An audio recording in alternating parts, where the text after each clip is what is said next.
हरे कृष्णा। कर्ण की रण यात्रा। संजय जी कहते हैं, राजन, अधिरथ नंदन सूत पुत्र कर्ण ये जानकर कि भीष्म जी के मारे जाने पर कौरवों की सेना अगाध महासागर में टूटी हुई नौका के समान संकट में पड़ गई है, सगे भाई के समान आपके पुत्र की सेना को संकट से उबारने के लिए चला। तत्पश्चात योद्धाओं के मुख से अपनी मर्यादा से कभी च्युत न होने वाले पुरुष प्रवर शांतनु नंदन महारथी भीष्म के मारे जाने का विस्तृत वृतांत सुनकर धनुर्धनों में श्रेष्ठ शत्रुसूदन कर्ण सहसा दुर्योधन के समीप चल दिया। रथियों में श्रेष्ठ भीष्म के शत्रुओं के द्वारा मारे जाने पर जैसे पिता अपने पुत्रों को संकट से बचाने के लिए जाता हो, उसी प्रकार सूत पुत्र कर्ण उनकी नौका के समान आपके पुत्र की सेना को संकट से उबारने के लिए बड़ी उतावली के साथ दुर्योधन के निकट आ पहुंचा। शत्रु समुदाय का विनाश करने वाले कर्ण ने परशुराम जी के दिए हुए दिव्य धनुष पर प्रत्यंचा चढ़ा ली। उस पर हाथ फेर कर कालाग्नि तथा वायु के समान शक्तिशाली बाणों को ऊपर उठाते हुए इस प्रकार कहा।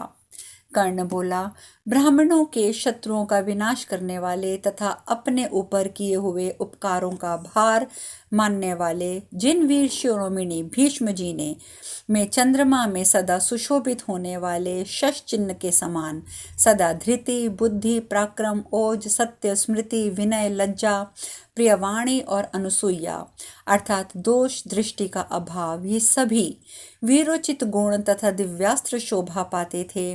वे शत्रु वीरों के हंता देवव्रत यदि सदा के लिए शांत हो गए तो मैं संपूर्ण वीरों को मारा गया ही मानता हूँ। निश्चय ही इस संसार में कर्मों के अनित्य संबंध से कभी कोई वस्तु स्थिर नहीं रहती है। श्रेष्ठ एवं महान व्रतधारी भीष्म जी के मारे जाने पर कौन संशय रहित होकर कह सकता है कि कल सूर्योदय होगा ही, अर्थात जीवन अनित्य होने के कारण हम में से कौन कल का सूर्योदय देख सकेगा, ये कहना कठिन है। जब मृत्युंजय भीष्म जी भी मारे गए तब हमारे जीवन की क्या आशा है। भीष्म जी में वसु देवताओं के समान प्रभाव था। वसुओं के समान शक्तिशाली महाराज शांतनु से उनकी उत्पत्ति हुई थी।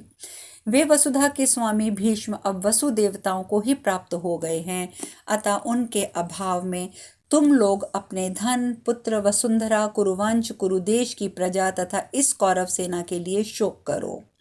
संजय कहते हैं, महान प्रभावशाली वर देने में समर्थ लोकेश्वर शासक तथा अमित तेजस्वी भीष्म के मारे जाने पर भरतवंशियों की पराजय होने से कर्ण मन ही मन बहुत दुखी हो नेत्रों से आंसू बहाता हुआ लंबी सांस खींचने लगा। राजन, राधानंदन कर्ण की ये बात सुनकर आपके पुत्र और सैनिक एक दूसरे की ओर देखकर फूट फूट कर रोने लगे, आंसुओं को नेत्रों से बहाने लगे। पांडव लोगों के राजा लोगों द्वारा सब कौरव सेना का ध्वंस होने लगा और भारी संग्राम आरंभ हो गया। तब संपूर्ण महारथियों में श्रेष्ठ कर्ण समस्त श्रेष्ठ रथियों का हर्षनाद और उत्साह बढ़ाता हुआ इस प्रकार बोला, सदा मृत्यु की ओर दौड़ लगाने वाले इस अनित्य संसार में आज मुझे बहुत चिंतन होने पर भी कोई वस्तु स्थिर दिखाई नहीं देती है। अन्यथा युद्ध में आप जैसे शूरवीरों के रहते हुए पर्वत के समान प्रकाशित होने वाले कुरुश्रेष्ठ भीष्म कैसे मारे गिराए। महारथी शांतनु नंदन भीष्म का रण में गिराया जाना सूर्य के आकाश से गिरकर पृथ्वी पर आ पड़ने के समान है। ये हो जाने पर समस्त भूपाल अर्जुन का वेग सहन करने में असमर्थ हैं। जैसे पर्वतों को भी ढोने वाले वायु का वेग साधारण वृक्ष नहीं सह सकते। आज ये कौरव दल अपने प्रधान सेनापति के मारे जाने से अनाथ एवं अत्यंत पीड़ित हो रहा है। कर्ण कहता है, मैंने ये भार अब अपने ऊपर ले लिया है। अब मैं ये देखता हूँ कि सारा जगत अनित्य है तथा युद्ध कुशल भीष्म भी युद्ध में मारे गए हैं, तब ऐसे अवसर पर मैं भय किसके लिए करूँ। मैं उन कुरुप्रवर पांडवों को अपने सीधे जाने वाले बाणों द्वारा यमलोक में पहुंचाकर रणभूमि में विचरूंगा और संसार में उत्तम यश का विस्तार करके रहूंगा, अथवा शत्रुओं के हाथों मारा जाकर युद्ध भूमि में सदा के लिए सो जाऊंगा। युधिष्ठिर धैर्य, बुद्धि, सत्य और सर्वगुण से संपन्न है। भीमसेन का पराक्रम सैकड़ों हाथियों के समान है तथा अर्जुन भी देवराज इंद्र के पुत्र तथा तरुण हैं। अतः पांडवों की सेना को संपूर्ण देवता भी सुगमता पूर्वक नहीं जीत सकते। जहाँ रणभूमि में यमराज के समान नकुल और सहदेव विद्यमान हैं, वहाँ सात्यकी और देवकी नंदन भगवान श्री कृष्ण उनके साथ हैं। उस सेना में कोई कायर मनुष्य प्रवेश कर जाए तो वह मौत के मुख से जीवित नहीं निकल सकता। मनस्वी पुरुष बड़े हुए तप का तप से, प्रचंड बल का बल से निवारण करते हैं। यह सोचकर मेरा मन भी शत्रुओं को रोकने के लिए दृढ़ निश्चय किए हुए है तथा अपनी सेना की रक्षा के लिए पर्वत की भांति अविचल भाव में स्थित है। फिर कर्ण अपने सारथी से कहने लगा, सूत, इस प्रकार मैं युद्ध में जाकर उन शत्रुओं के बढ़ते हुए प्रभाव को नष्ट करके आज उन्हें जीत लूंगा। मेरे मित्रों के साथ कोई द्रोह ना करे, और अगर कोई द्रोह करे तो ये मुझसे सहन नहीं होगा। जो भाग सेना के भाग जाने पर भी साथ देता है वही मित्र है। या तो मैं सत्पुरुषों के करने योग्य इस श्रेष्ठ कार्य को संपन्न करूंगा, अथवा अपने प्राणों का प्रतित्याग करके भीष्म जी की पथ पर चला जाऊंगा। मैं संग्राम भूमि में शत्रुओं के समस्त समुदायों का संहार कर डालूंगा, अथवा उन्हीं के हाथ से मारा जाकर वीर लोक में प्राप्त करूंगा। सूत, दुर्योधन का पुरुषार्थ प्रतिहत हो गया है। उसके स्त्री बच्चे रो रो कर त्राही त्राही पुकार रहे हैं। ऐसे अवसर पर मुझे क्या करना चाहिए ये मैं जानता हूँ। अतः आज मैं राजा दुर्योधन के शत्रुओं को अवश्य जीतूंगा। कौरवों की रक्षा और पांडवों के वध की इच्छा करके मैं पांडवों की भी परवाह न करके इस भयंकर युद्ध में समस्त शत्रुओं का संहार कर डालूंगा और दुर्योधन को सारा राज्य सौंप दूंगा। तुम मेरे शरीर में मणियों तथा रत्नों से प्रकाशित सुंदर एवं विचित्र सुवर्णमय कवच बांध दो। मस्तक पर सूर्य के समान तेजस्वी शिरास्त्र का धारण करवा दो। अग्नि, विष तथा सर्प के समान भयंकर बाण एवं धनुष ले आओ। मेरे सेवक बाणों से भरे हुए 16 तरकश रख दें। दिव्य धनुष ले दें। बहुत से खड्डों, खाइयों, शक्तियों और गदाओं और स्वर्ण जटित विचित्र नाल वाले शंखों को भी लाकर रख दें। हाथी को बांधने के लिए बनी हुई इस विचित्र सुनहरी रस्सी को तथा कमल के चिन्ह से संयुक्त दिव्य एवं अद्भुत ध्वज को स्वच्छ सुंदर वस्त्रों से पोंछ कर ले आएं। इसके सिवा सुंदर ढंग से गुथी हुई विचित्र माला और खील आदि मांगलिक वस्तुएं भी प्रस्तुत करें। सूत पुत्र, तुम शीघ्र मेरे लिए श्रेष्ठ और शीघ्रगामी घोड़े ले आओ। उन्हीं घोड़ों से जुता हुआ सुंदर रथ शीघ्र ले आओ जो सोने की मालाओं से अलंकृत हैं। विचित्र एवं वेगशाली धनुष, उत्तम प्रत्यंचा, कवच, बाणों से भरे हुए विशाल तरकश, शरीर के आवरण, इन सबको लेकर शीघ्र तैयार हो जाओ। वीर रथ यात्रा में सारी आवश्यक सामग्री, दही से भरे हुए कांस्य और सुवर्ण के पात्र सब कुछ ले आओ। ये सब कुछ लाने के पश्चात मेरे गले में माला पहनाकर विजय यात्रा के लिए तुम लोग तुरंत नगाड़े बजवा दो। ये सब कार्य करके तुम शीघ्र ही रथ लेकर उस स्थान पर चलो जहाँ किरीटधारी अर्जुन, भीमसेन, धर्मपुत्र युधिष्ठिर तथा नकुल सहदेव खड़े हैं। वहां युद्ध में उनसे भिड़ कर या तो उन्हीं को मार डालूंगा या स्वयं मारा जाऊंगा। जिस सेना में सत्यधृति राजा युधिष्ठिर खड़े हों, भीमसेन, अर्जुन, वसुदेव, सात्यकी, संजय मौजूद हों, उस सेना को मैं राजाओं के लिए अजय मानता हूँ। तथापि मैं समरभूमि में सावधान होकर युद्ध करूंगा और सबका संहार करने वाली मृत्यु स्वयं आकर अर्जुन की रक्षा करे तो भी मैं युद्ध के मैदान में उसका सामना करके उसे मार डालने का पूर्ण प्रयत्न करूंगा अथवा स्वयं मर जाऊंगा। अब ऐसा तो नहीं हो सकता कि मैं शूरवीरों के बीच ना जाऊं। इस विषय पर मैं इतना ही कहता हूँ कि जो मित्रद्रोही हो, जिसकी स्वामी भक्ति दुर्बल हो, जिसके मन में पाप भरा हो, ऐसे लोग मेरे साथ ना रहें। संजय जी आगे कहते हैं, राजन, ऐसा कहकर कर्ण वायु के समान वेगशाली उत्तम रथों से जुते हुए, कुबर और पताका से युक्त स्वर्ण भूषित सुंदर समृद्धशाली रथ पर आरूढ़ होकर युद्ध में विजय पाने के लिए चल दिया। उस समय देवगणों से इंद्र की भांति समस्त कौरवों से पूजित हो रथियों में श्रेष्ठ धनुर्धर महामनस्वी कर्ण युद्ध के मैदान में गया, जहां भक्त शिरोमणि भीष्म का देहावसान हुआ था। स्वर्ण मुक्ता मणि रत्नों की माला से अलंकृत सुंदर ध्वजा से सुशोभित कर्ण विशाल सेना साथ लिए युद्ध भूमि की ओर चल दिया। अग्नि के समान तेजस्वी अपने रथ पर बैठा हुआ अग्नि सदृश कांतिमान कर्ण विमान में विराजमान देवराज इंद्र के समान सुशोभित हुआ। इस प्रकार श्री महाभारत द्रोण पर्व के अंतर्गत द्रोण विषयक कर्ण की रण यात्रा विषयक दूसरा अध्याय पूर्ण हुआ। संजय कहते हैं, महाराज, अमित तेजस्वी महात्मा भीष्म बाणशैया पर सो रहे थे। उस समय वे प्रलयकालीन महावायु समूह से सोख लिए गए समुद्र के समान जान पड़ते थे। समस्त क्षत्रियों का अंत करने में समर्थ गुरु एवं पितामह महाधनुर्धर भीष्म को सव्यसाची अर्जुन ने अपने दिव्यास्त्रों द्वारा मार गिराया था। उन्हें इस अवस्था में देखकर आपके पुत्रों की विजय की आशा भंग हो गई। उन्हें अपने कल्याण की कोई आशा नहीं रही। उनके रक्षा कवच भी छिन्न भिन्न हो गए। कहीं पार ना पाने वाले अथाह समुद्र में था चाहने वाले कौरवों के लिए भीष्म द्वीप के समान आश्रय थे, जो पार्थ द्वारा धाराशाही कर दिए गए थे। वे यमुना के जल प्रवाह के समान बाण समूह से व्याप्त हो रहे थे।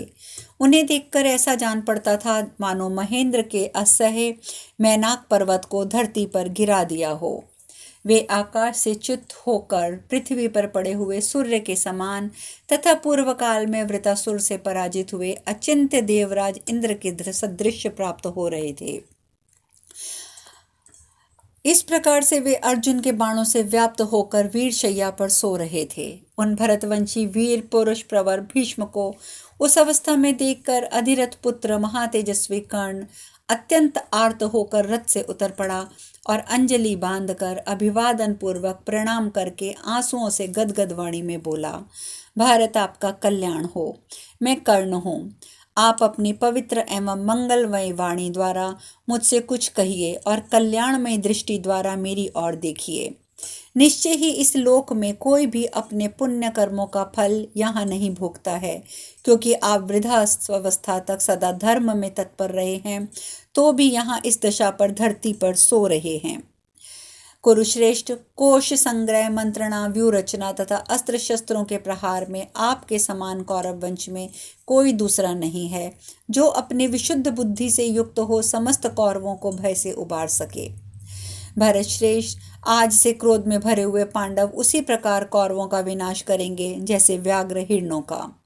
आज गांडीव की टंकार करने वाला सव्यसाची अर्जुन के पराक्रम को जानने वाले कौरव उनसे सभी प्रकार डरेंगे, जैसे वज्रधारी इंद्र से असुर भयभीत होते हैं। आज गांडीव धनुष से छूटे हुए बाणों द्वारा वज्रपात के समान शब्द कौरवों तथा अन्य राजाओं को भयभीत कर देगा।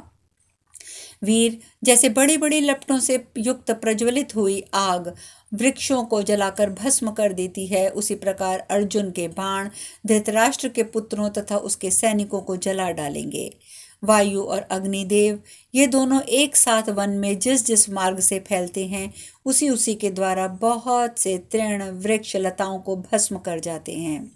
जैसे प्रज्वलित अग्नि होती है, वैसी ही कुंती कुमार अर्जुन हैं, इसमें संशय नहीं है। और जैसे वायु होती है, वैसे ही श्री कृष्ण हैं, इसमें भी संशय नहीं है।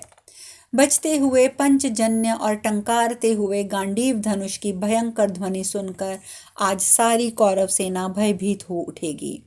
वीर, शत्रुसूदन कपिध्वज अर्जुन के उड़ते हुए रथ की घड़घड़ाहट को आपके सिवा दूसरे राजा नहीं सह सकेंगे।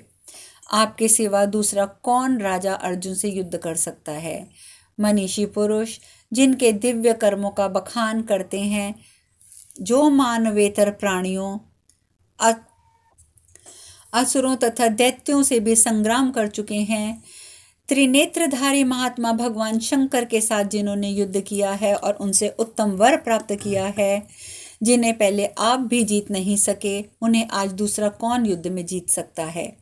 आप अपने पराक्रम से शोभा पाने वाले वीर थे। आपने देवताओं तथा दानवों का दर्प दलन करने वाले क्षत्रिय हंता घोर परशुराम जी को भी युद्ध में जीत लिया था। आज यदि आपकी आज्ञा हो तो मैं अमर्ष में भरकर दृष्टि हर लेने वाले विषधर सर्प के समान अत्यंत भयंकर युद्ध कुशल शूरवीर पांडुपुत्र अर्जुन को अपने अस्त्र बल से मार सकूंगा। इस प्रकार श्री महाभारत द्रोण पर्व के अंतर्गत द्रोण अभिषेक पर्व में कर्ण वाक्य विषयक तीसरा अध्याय पूर्ण हुआ। संजय जी कहते हैं, राजन, इस प्रकार बहुत कुछ बोलते हुए कर्ण की बात सुनकर कुरुकुल के वृद्ध पितामह भीष्म ने प्रसन्नचित्त होकर देश और काल के अनुसार उनसे ये बात कही। कर्ण, जैसे सरिताओं का आश्रय समुद्र, ज्योतिर्मय पदार्थों का सूर्य, सत्य का साधु पुरुष, बीजों का उर्वरा भूमि, प्राणियों की जीविका का आधार मेघ है, उसी प्रकार तुम अपने सुहृदयों के आश्रयदाता बनो। जैसे देवता सहस्त्रलोचन इंद्र का आश्रय लेकर जीवन निर्वाह करते हैं, उसी प्रकार समस्त बंधु बांधव तुम्हारा आश्रय लेकर जीवन धारण करें। तुम शत्रुओं का मान मर्दन करने वाले, मित्रों को आनंद बढ़ाने वाले हो। जैसे भगवान विष्णु देवताओं के आश्रय हैं, उसी प्रकार तुम कौरवों के आधार बनो। कर्ण, तुमने दुर्योधन के लिए विजय की इच्छा रखकर अपनी भुजाओं के बल और पराक्रम से राजपुर में जाकर समस्त कंबोजों पर विजय पाई है।